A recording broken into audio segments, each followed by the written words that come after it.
So most people are outraged, obviously, by what happened to Charlie Hebdo in France, and 12 people who were killed, 4 that were injured, and the 3 guys who did it were shouting Allahu Akbar, and they have avenged the Prophet.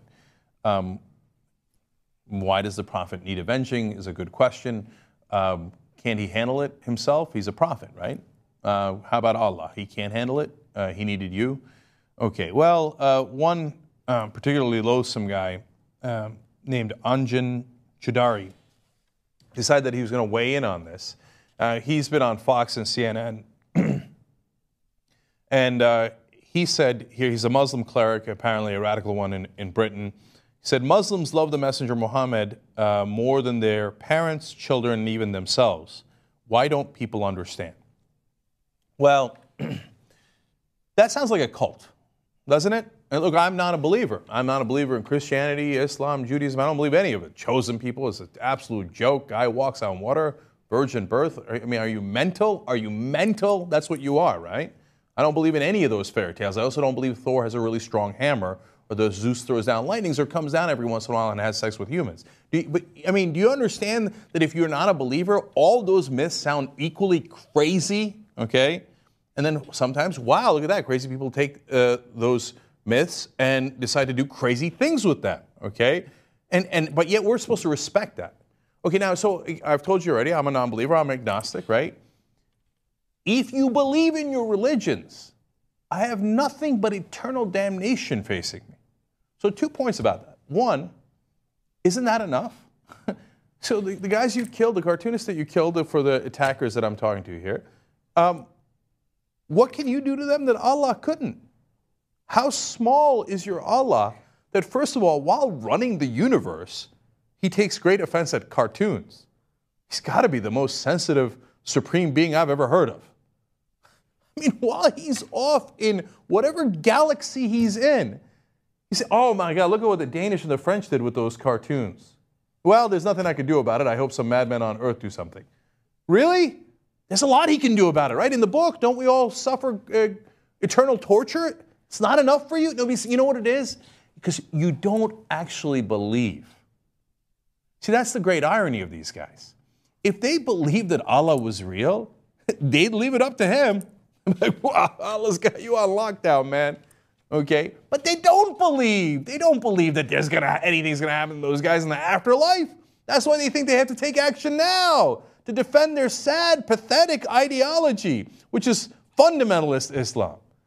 Secondly, they're always, these fundamentalists that do the most grotesque violence, always so offended. They're like the most sensitive little bitches in the world.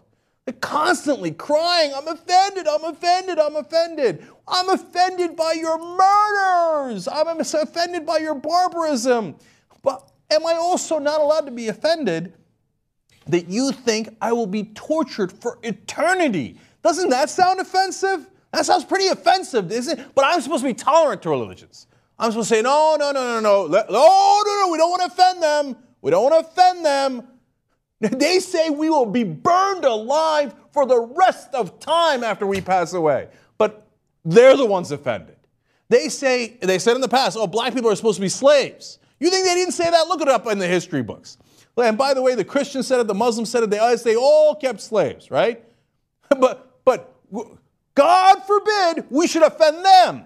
Now they say gays will burn in hell and they shouldn't be married and they shouldn't be allowed to adopt and all these different things. And in some countries, they say that if you're flagrantly gay, you should be executed. But we shouldn't offend them. We shouldn't offend them. Don't you understand how holy our Prophet Muhammad is? Well, if he's so powerful, leave it up to him when we all pass away, but you don't believe that. You see, I believe in science. So, for example, let's call my God science, right? One of his prophets is gravity. If you say, I do not believe in your gravity, I say, have at it, Hoss. I don't have to go and shoot you. I don't have to be offended by that. See, I'm a true believer. I believe that if you step off the ledge of the building, gravity, my prophet will have consequences for you. See, I don't have to do anything extra because you're going to fall down and die. I don't have to do anything extra. In fact, I would try to talk you off the ledge. I would try to save your life. Say, no. My prophet and my God is not to be messed with. 2 + 2 actually equals 4. And if you step off that ledge, gravity, believe me, will have consequences for you. I don't have to do anything to protect the honor of gravity or science. You see, you don't believe that there is a God. You don't believe in Allah. You don't believe in Muhammad. That's why you think you have to protect their honor, because you think they don't actually exist and can't stand up for themselves. Your book says they can, but you don't believe that. So here's more from this clown, the cleric that I was just talking about. May Allah allow Muslims and non-Muslims live together under divine law, where the honor of citizens and prophets is protected. First, whenever anybody starts talking about honor, run out of the building. Okay? Honor is almost always now followed by some sort of killing. Honor killings in Islam, our guys, we're going to stand up for honor and murder everybody in the area, right? Honor. The honorable thing to do is to kill people because you're offended? That's the honorable thing to do? I think you've totally warped that word, and now it means the exact opposite.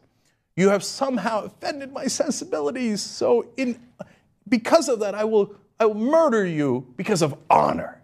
Screw your honor. Your honor is the most immoral thing on the planet. Finally, this Chudari guy says, freedom of expression does not extend to insulting the prophets of Allah, whatever your views on the events in Paris today. No. My views on the events of Paris today is that freedom of expression absolutely, positively includes insulting your prophet, your God, yourself, and any damn else thing I like to insult. That is the point of freedom of speech.